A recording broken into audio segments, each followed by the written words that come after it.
ও মাই god, কি করলেন এটা আপনি? আমি সরি, আমি আপনাকে তুলে দিচ্ছি। আরে থাক, তুললেই কি আর ওটা এখন খাওয়া যাবে? ও হ্যাঁ, তাই তো। আচ্ছা ঠিক আছে, আপনি আপনি দাঁড়ান, আমি আপনার জন্য আরো 2 প্যাকেট ঝালমুড়ি নিয়ে আসছি। আপনি আপনি বললে আরো বেশি নিয়ে আসছি। No thanks. আমি আসলে খেয়াল করিনি, তাড়াহুড়োর মধ্যে যাচ্ছিলাম, কথা বলছিলাম। I am really sorry. পারলে এখন থেকে সামনে চলার সময় একটু দেখে চলবেন। এভাবে যদি মেয়েদের সাথে ধাক্কা খান, সব মেয়েরা কিন্তু আমার মতো এত নর্মাল ভাবে নেবে না ব্যাপার। Thank you. আসলে এটা আপনার উদারতা।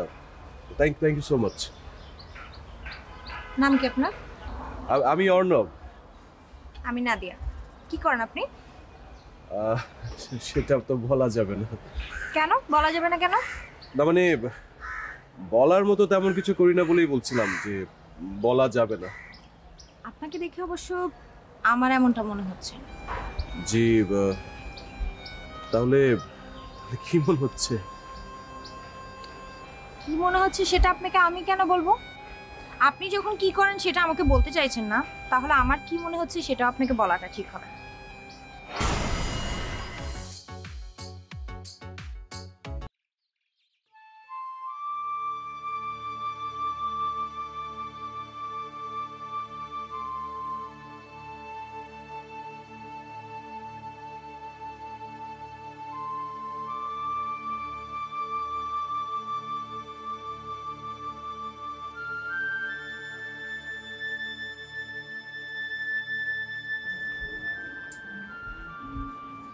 কি ব্যাপার সাদিয়া, একা একা এইখানে কি করছিস?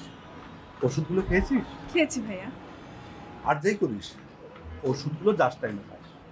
আর আমার ঝামেলায় আমি তো তোর ঠিকমতো খোঁজ খবরও নিতে পারছি না। আহ ভাইয়া, তুমি একদম ভেবো না তো, এসব নিয়ে একদম তুমি টেনশন করো না। তোমার ছোট বোন আছে না নাদিয়া, একজনকে তো দিয়েছো আমার টেক কেয়ার করার জন্য।